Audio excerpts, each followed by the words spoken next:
The Senate will now come back to order. At this time, I'd ask that all unauthorized persons exit the chamber, which I don't see very many of those. The chair would like to recognize the senator that has a son named Greg that just made the dean's list at Kennesaw State University. Certainly, he picked up those study habits from his famous father. Chair would like to recognize the Rules Chairman. Thank you, Mr. President. I am proud of my son on the dean's list at Kennesaw State, the home of the Owls. And I'm not sure where he got that. It had to be his mom. Moment in history, 1892. The Coca-Cola Company, the world's greatest soft drink, was incorporated in Atlanta, Georgia. About, I think, 6-7 years ago, we were involved in the greatest snowstorm in Atlanta at this time. That Saturday Night Live made a big funny thing about it, and that actually wasn't too bad. And also in 1936, United States Baseball Hall of Fame elects its first members: Ty Cobb, Babe Ruth, later on Walter Johnson, Hank Aaron, and soon number 8 of the Florida Marlins. Mr. President, the journal's been read and found to be correct. You won't see number 8 in the Hall of Fame. I can assure you of that. Is there objection to dispensing with the reading of the journal? The chair hears none. The reading of the journal is dispensed with. Is there objection to the confirmation of the journal? The chair hears none, and the journal is confirmed. All senators who have bills or resolutions, please bring them to the Secretary's desk at this time. Mr. Secretary, first reading of Senate bills and resolutions, please. Senate Bill 43 by Senators Brass of the 28th and others, a bill to be entitled an act to amend Code Section 33-6-4 of the Official Code of Georgia annotated, relating to the enumeration of unfair methods of competition and unfair or deceptive acts. Insurance and labor. Senate Bill 44 by Senators Thompson of the 14th and others, a bill to be entitled an act to amend Code Section 40-2-86 of the Official Code of Georgia annotated, relating to special license plates promoting or supporting certain worthy agencies, funds, or nonprofit Public safety. Senate Bill 45 by Senators Thompson of the 14th and others, a bill to be entitled an act to amend Chapter 1 of Title 43 of the Official Code of Georgia annotated, relating to general provisions of professions and businesses so as to provide for individuals who regulated industries. Senate Bill 48 by Senators Burke of the 11th and others, a bill to be entitled an act to amend Title 31 of the Official Code of Georgia annotated, relating to health so as to authorize certain medical personnel to administer vaccines, certain public health emergencies. Health and Human Services. Senate Bill 47 by Senators Gooch of the 51st and others, a bill to be entitled an act to amend Article 33 of Chapter 2 of Title 20 of the Official Code of Georgia annotated, relating to Georgia's Special Needs Scholarship Act so as to revise 2 prior school years. Education and youth. Senate Bill 48 by Senators Dolezal of the 27th and others, a bill to be entitled an act to amend Article 3 of Chapter 2 of Title 40 of the Official Code of Georgia annotated, relating to prestige license plates and ancestral plates for certain persons and vehicles so as to provide public safety. Senate Bill 49 by Senators Dixon of the 45th and others, a bill to be entitled an act to amend Chapter 2 of Title 8 of the Official Code of Georgia annotated, relating to standards and requirements for construction, alteration, etc. of buildings. State and local government general.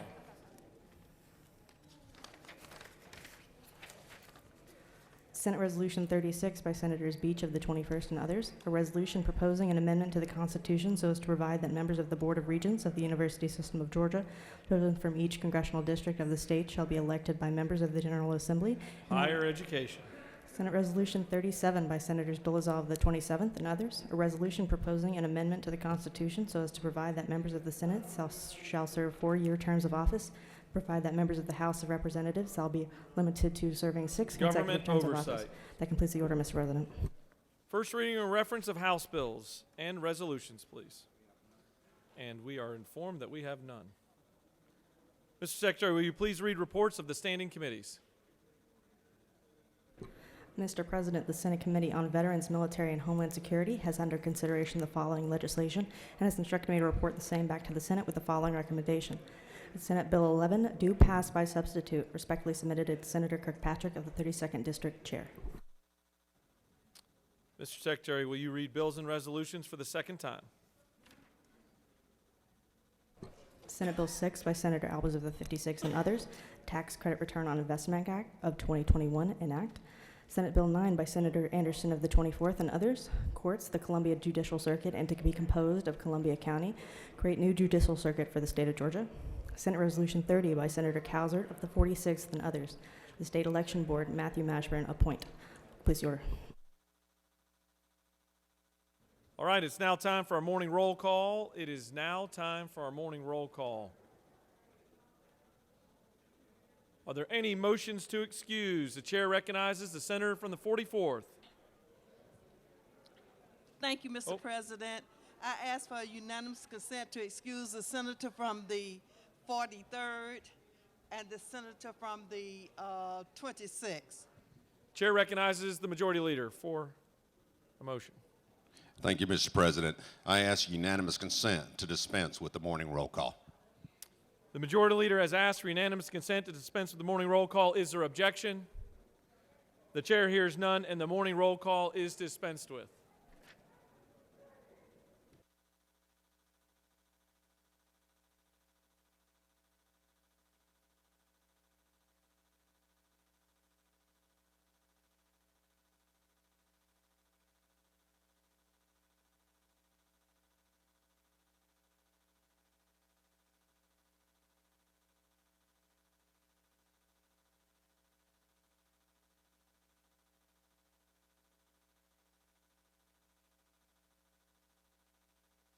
It's now time for our morning devotional.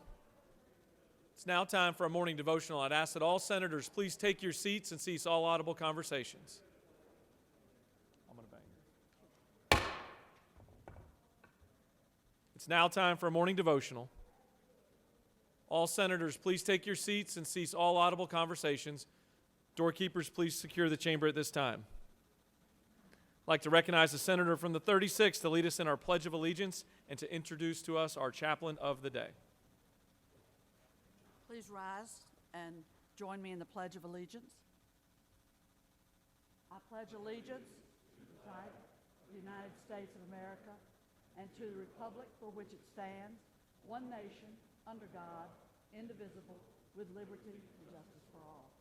And now the Georgia flag. I pledge allegiance to the Georgia flag and to the principles for which it stands, wisdom, justice, and moderation. Thank you. Well, I'm so happy our chamber is filling up here on a Friday morning, and so pleased to bring to you my pastor at the Unitarian Universalist Congregation of Atlanta. Reverend Taryn Strauss, who we'll hear from shortly, is the senior minister at what we call the UUCA, an historic church that goes back countless decades of pastoring and mentoring and gathering congregants here in the Atlanta area.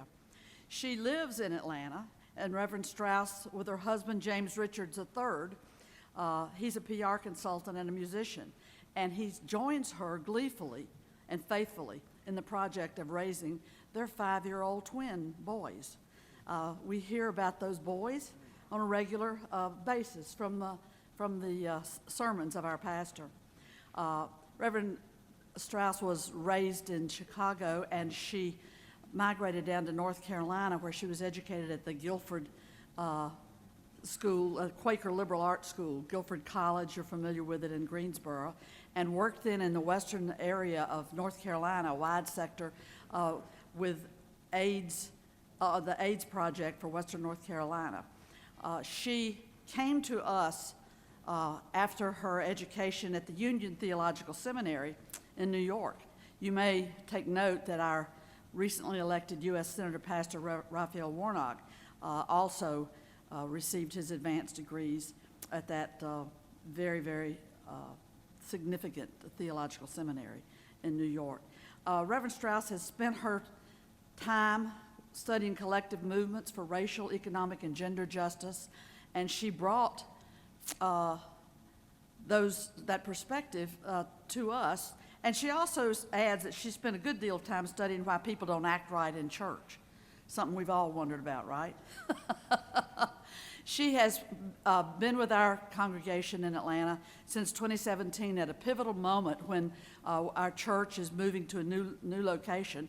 We just completed a wonderful capital funds drive under her leadership, and in her 3 short years with us, she has made an incredible difference. I'm so happy and pleased to bring her to you today, and I'd like to ask Reverend Taryn Strauss to come and deliver our message. Reverend?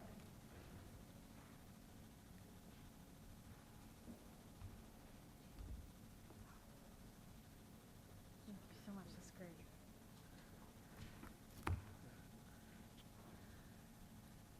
Well, this is about the largest number of people that I have been in a room with in about 10 months.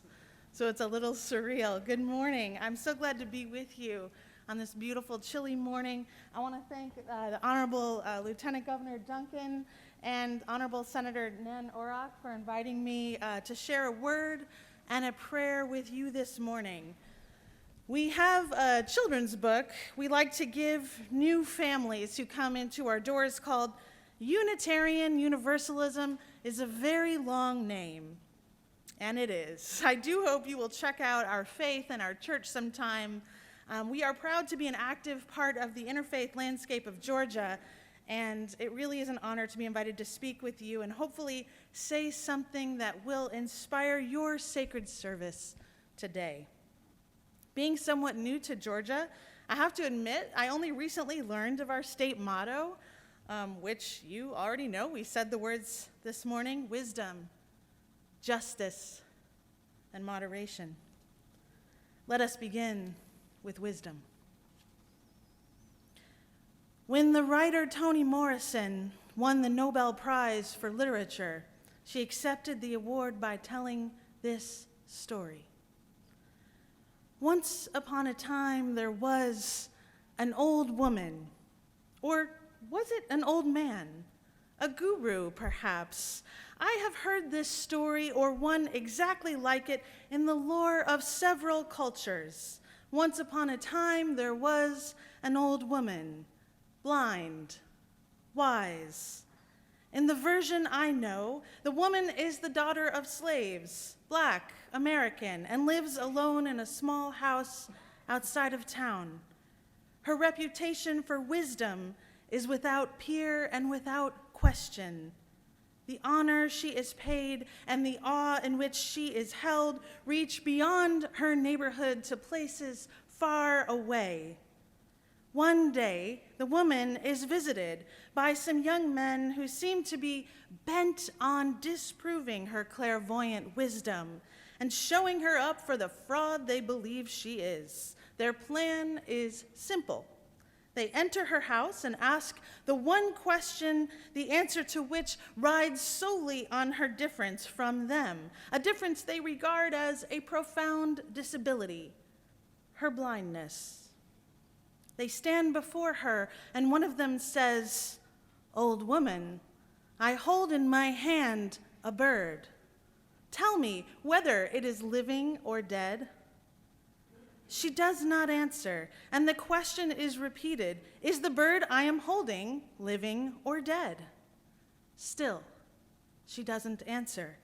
She is blind and cannot see her visitors, let alone what is in their hands. She does not know their color, gender, or homeland. She only knows their motive. The old woman's silence is so long, the young people have trouble holding their laughter.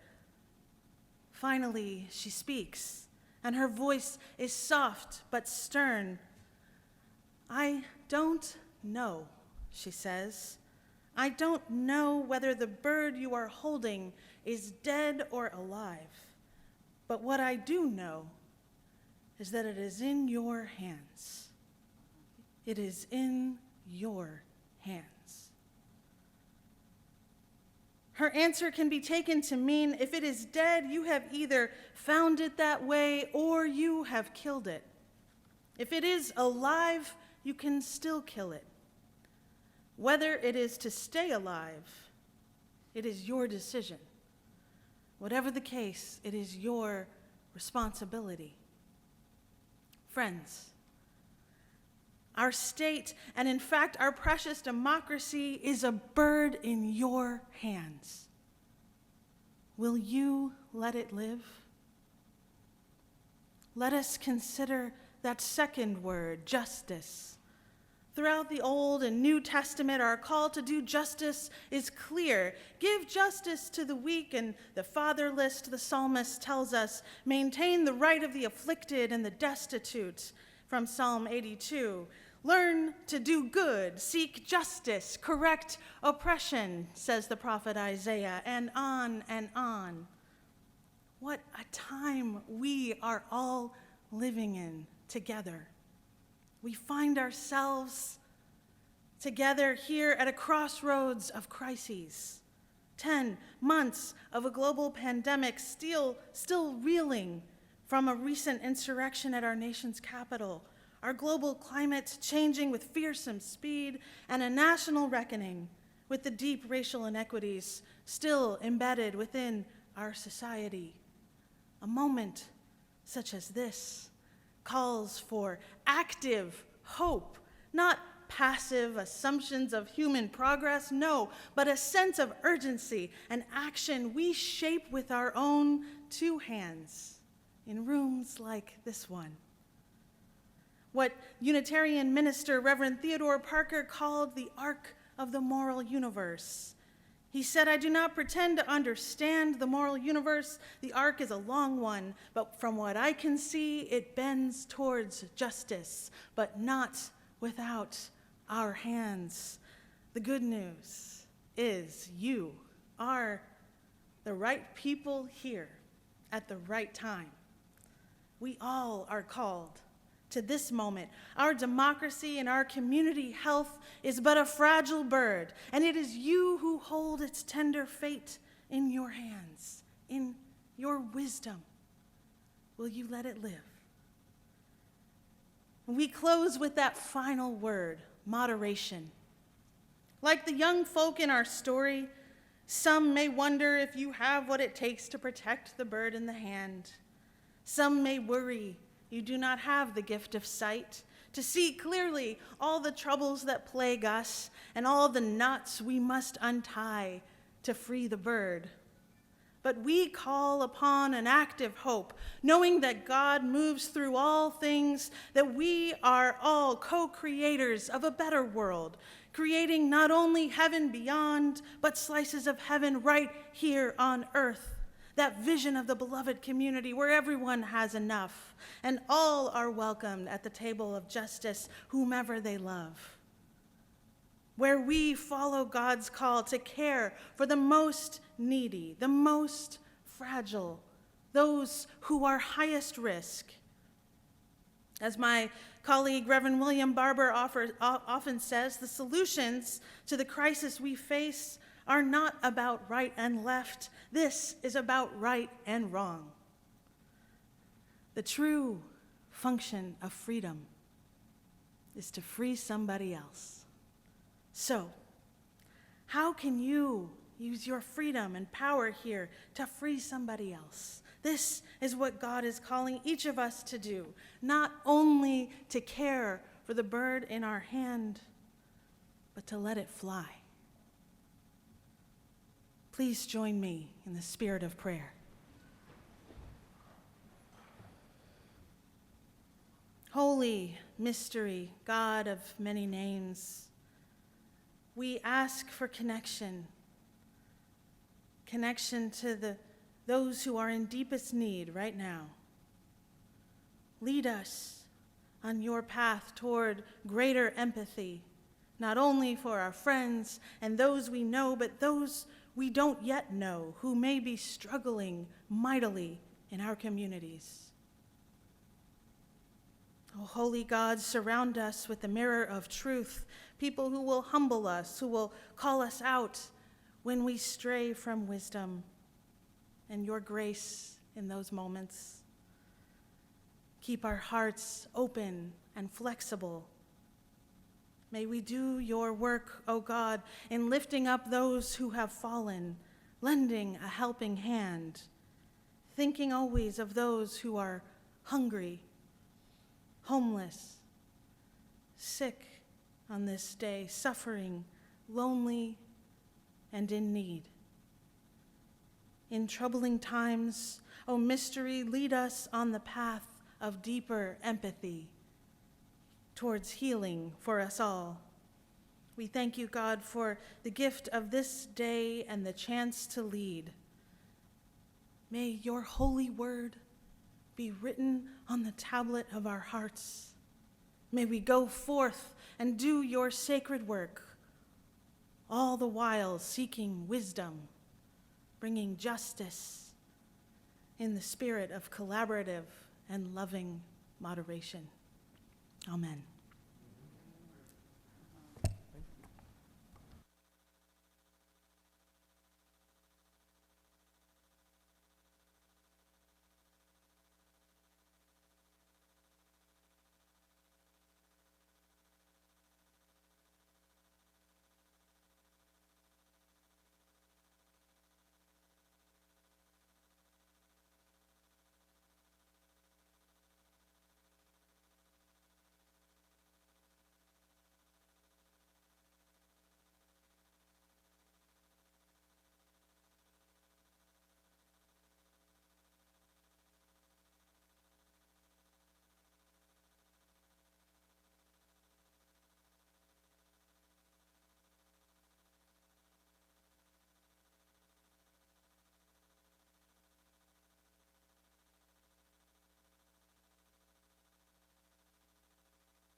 Senate will now come back to order. Are there any unanimous consents? Chair sees none. Does any senator wish to rise on a point of personal privilege? Chair recognizes the senator from the 18th for a point of personal privilege.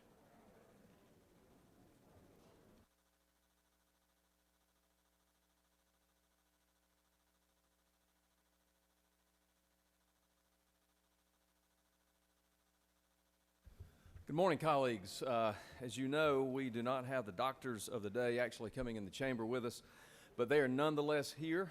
The medical profession continues to serve us, and we're very grateful for that. And I'm grateful for my dear friend, Rana Muna, who is serving as our doctor of the day. Rana has been with us, I think this may be the third time now that I've had the pleasure of introducing her, but she began medical school at a little bit older than normal at age 45 at Mercer University School of Medicine. She completed her internal medicine residency at the Atlanta Medical Center. She specializes in health, wellness, and fitness, encouraging her patients to control hypertension and adult onset diabetes with a better lifestyle. She was president of the Bibb County Medical Society in 2013 and serves as a delegate to the annual AMA House of Delegates on an annual basis. She is one of the finest folks I know. She and her husband, Joseph Egloff, are just great friends, great constituents of mine. Joseph is a cattle farmer in the process of expanding his business in great ways that I'll tell you more about as the session goes on. So if you see her in the hallway, Dr. Muna, please give her a hello and thank her for what she's doing for us by coming to serve us at the Capitol. Thanks very much, Mr. President. I yield the will. Thank you, Senator. The chair recognizes the minority leader for a point of personal privilege.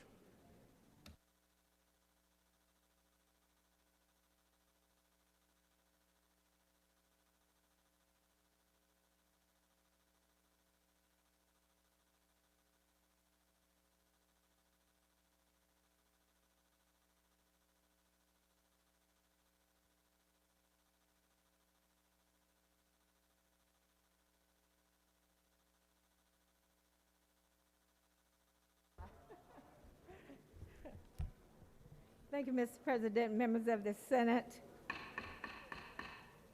and good morning. It appears over the course of this legislative session, we are going to be talking about access to the voting booth, and that warrants a conversation about voter suppression. With some of the legislation that will be filed and legislation that has been filed, some of you are going to argue that voting reform is a matter of security. We have to prevent voter fraud. So we are going to add more ID requirements on top of the ID requirements we already have. We are going to eliminate drop boxes. But let me ask you to think about this. A long time ago, in order to vote, we had poll taxes. We had literacy tests. No one argues today that those tactics were not a form of voter suppression. It took the Voting Rights Act of 1965 to ensure these racist practices were eliminated. But do you know how poll taxes were justified at the time they were in place? The people who implemented poll taxes said that they were supposed to help regulate elections and prevent voter fraud by ensuring voters were tax-paying citizens. Sound familiar? When it comes to disenfranchisement, there is always a justification. But I'm here to tell you, we're not buying it, and neither are the people of this state. Elected officials and even election board members in this state have been saying out loud that if we don't make it harder for people to vote, then Republicans won't win. In the last cycle, we had multiple audits, multiple recounts, and unbelievable scrutiny over our systems, but they held up. They found no evidence of voter fraud, no evidence that we needed more security in our absentee voting process. We also know what the effect of the new laws that are being proposed will be. Fewer eligible citizens will vote. Fewer of your constituents will be able to exercise their sacred constitutional right, or they will not be. And why? Because they don't have a printer, because they don't have a smartphone, because the post office was slow. And you know, that's the true fact. I'm still getting mail about going to vote for the November 3rd elections. Post office is slow. And all in the name of solving a so-called security problem that has been proven does not exist. It just wasn't there. Please think carefully about what side of history you're aligning yourself with when you reach for justification in the name of limiting people's right to vote. Thank you, Mr. President. I yield the well. Thank you, Senator. I'd like to take a moment to recognize a former member, but more importantly, the person in charge of serving breakfast at the subcommittee PROPS meetings this morning, Mr. Don Balfour.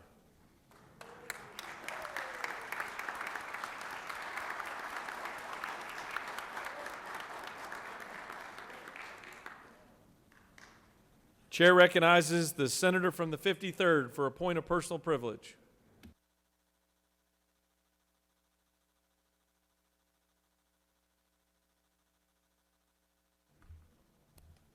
Thank you, Mr. President. I wanted to actually come down here and thank my colleague, Don Balfour, Senator Balfour. You know, I've been here for several years, and if you hear it from my opponents, it's too many years, but I had the honor of serving with two other chairman of Rules, Senator David Scott, who is a congressman now, and Senator Don Balfour, who I learned a lot. In fact, I would say that Senator Balfour molded me into the senator that I am today. So please thank him for that. But Don Balfour was a great conservative legislator here. I learned so much from him during his tenure, and he is a great man. And we're glad to have him back today, and more than that, I'm also a master of fine food. And there's no finer food in the morning than Waffle House of Georgia, which I think is Georgia's Welcome Centers. And we thank him for furnishing food to many offices today, and of course, especially subcommittees of appropriations that's doing the work for the people of Georgia. Thank you, Senator, and thank you, Mr. President.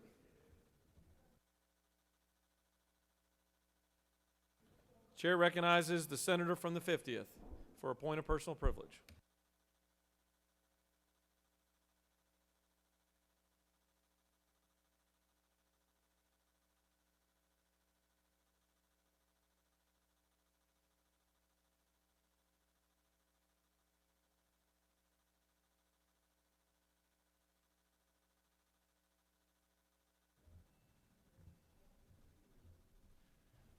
Good morning. I rise today to recognize two great institutions, the Georgia Institute of Technology and North Georgia Health Systems, and thank them for the work that they are doing in helping the legislators do COVID testing. I think they're a true example of a community partnership. I'm a proud alumni of Georgia Institute of Technology, and I'm pleased to be joined by two other alumni in this chamber. And if you see anyone from Georgia Tech or North Georgia Health System, please thank them for all the work that they're doing. I yield the well.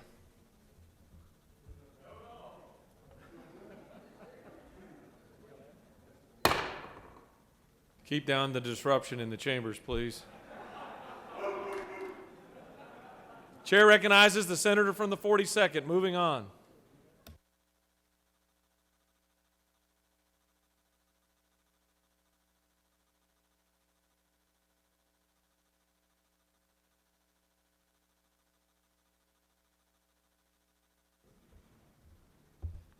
Thank you, Mr. President, colleagues.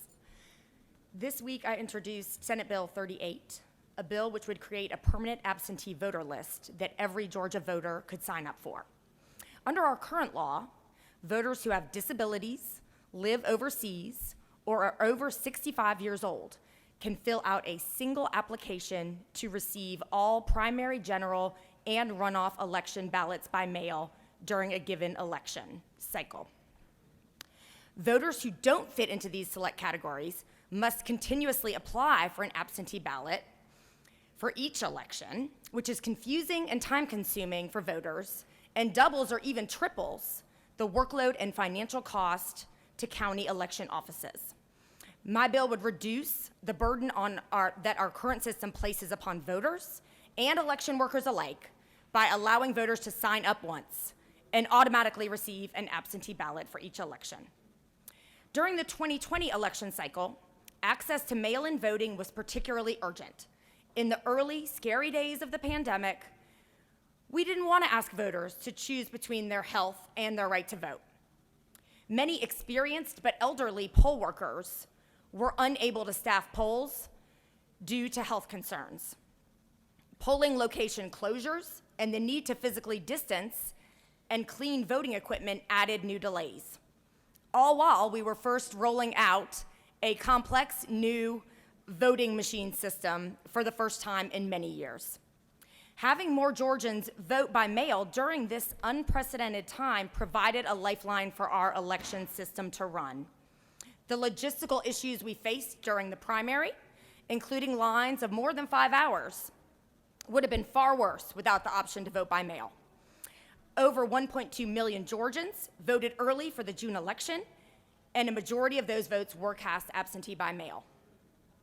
Many of us have been fighting for greater access to mail-in voting for years. Expanding access to mail-in voting allows more Georgians to exercise their constitutional right to vote. We want every eligible voter to cast his or her vote so that our elected representatives do, in fact, represent the will of the people. That is the founding principle of our democracy. And the people do not exclusively consist of those among us who have access to a car or another form of transportation to take them to the polls.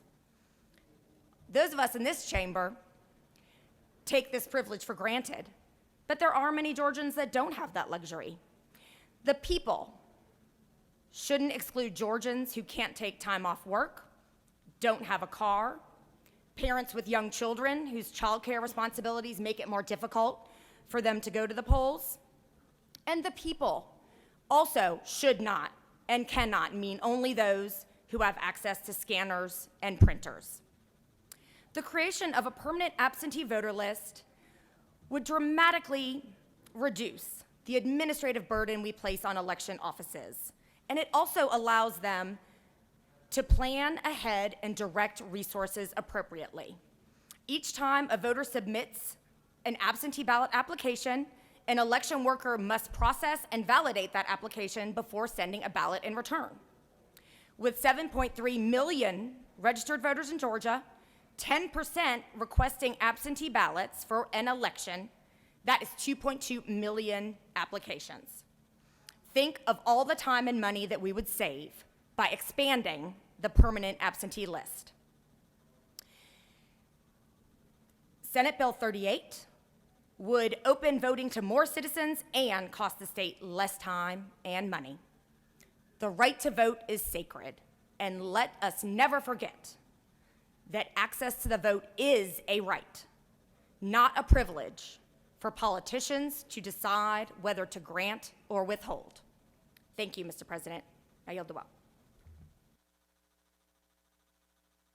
Chair recognizes the Majority Leader for a point of personal privilege.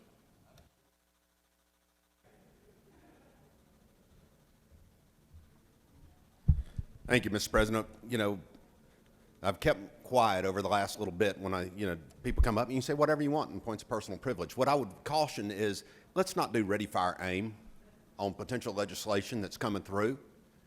Let's actually wait till a bill is dropped and then condemn it, rather than condemning it before one ever reaches the Secretary of the Senate's office. Let's not assume that just because there is a difference in parties that the other side is wrong. We have a whole process that we go through. We have a committee process, then every committee that we have that is going to deal with these issues is bipartisan. You will have the opportunity to bring up any issues that you have during that process.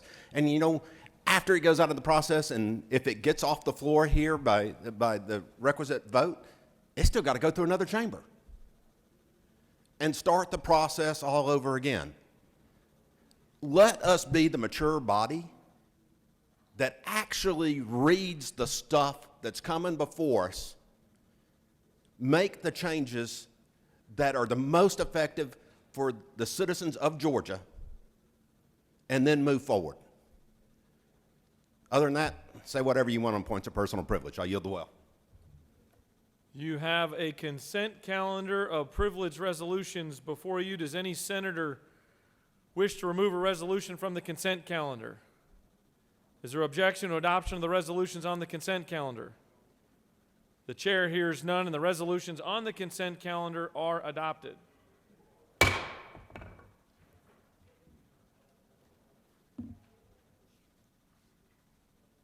what purpose? He waves. Just testing me. Are there any motions to withdraw and commit? Chair sees none. You have a consent calendar of local bills before you, Mr. Secretary. Are there any objections filed to any bill on the local consent calendar? Mr. President, no objections have been filed. Is there objection to agreeing to the report of the Committee on State and Local Government Operations, which is favorable to the passage of the bills on the local consent calendar? Chair hears none, and the report of the committee is agreed to. The question is on the passage of the bills on the local consent calendar. All those in favor will vote yea. Opposed, nay. The Secretary will unlock the machine.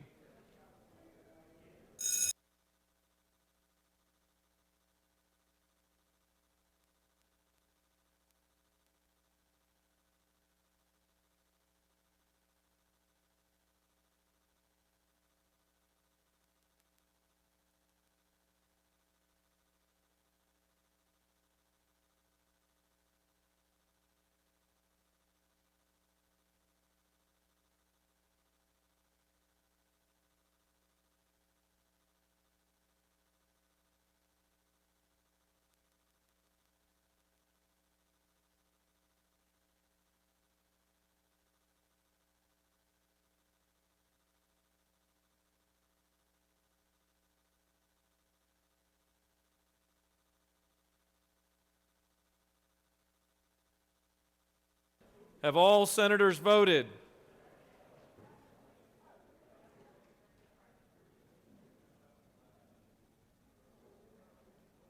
Have all senators voted?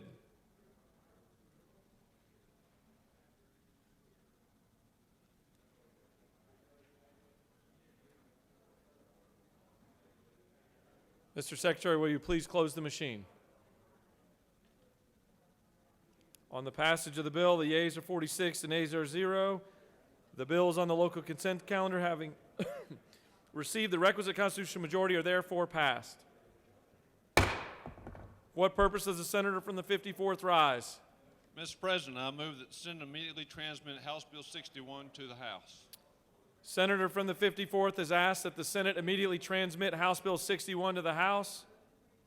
Is there objection? The chair hears none, and the bill is immediately transmitted to the House.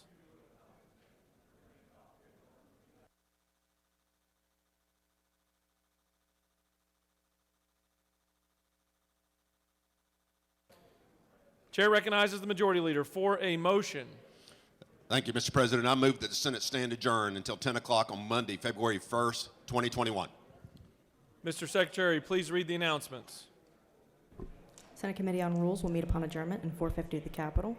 Senate Committee on Appropriations Subcommittee, Education and Higher Education, will meet at 1 p.m. in Mezzanine 1. The Appropriations Subcommittee of Community Health will meet at 1 p.m. in 450 at the Capitol.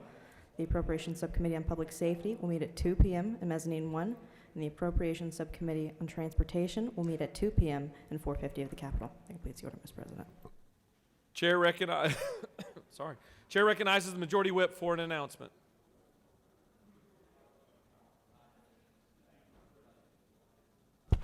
If you are on my subcommittee for transportation, please come to the meeting at 2.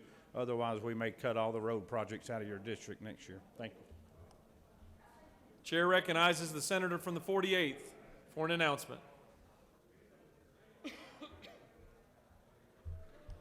Thank you, Mr. President. Just a brief announcement that I'll be having a forum on this upcoming Monday, February 1st. The guest for this forum is Dr. Michael Sparer. He is a professor and the chair of health policy at Columbia University's School of Public Health.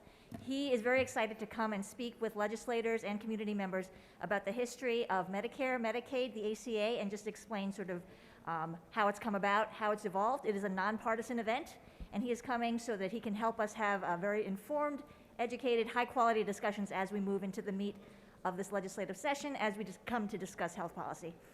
Everyone's welcome. I will send out an email. Thank you so much, Mr. President. Are there any additional announcements that stand between us and the weekend? The chair sees none. The majority leader has moved that the Senate stand adjourned until Monday, February 1st, 2021 at 10 a.m. All those in favor of the motion will signify by saying aye. Opposed, no. The ayes clearly have it. The Senate stands adjourned. Have a great weekend.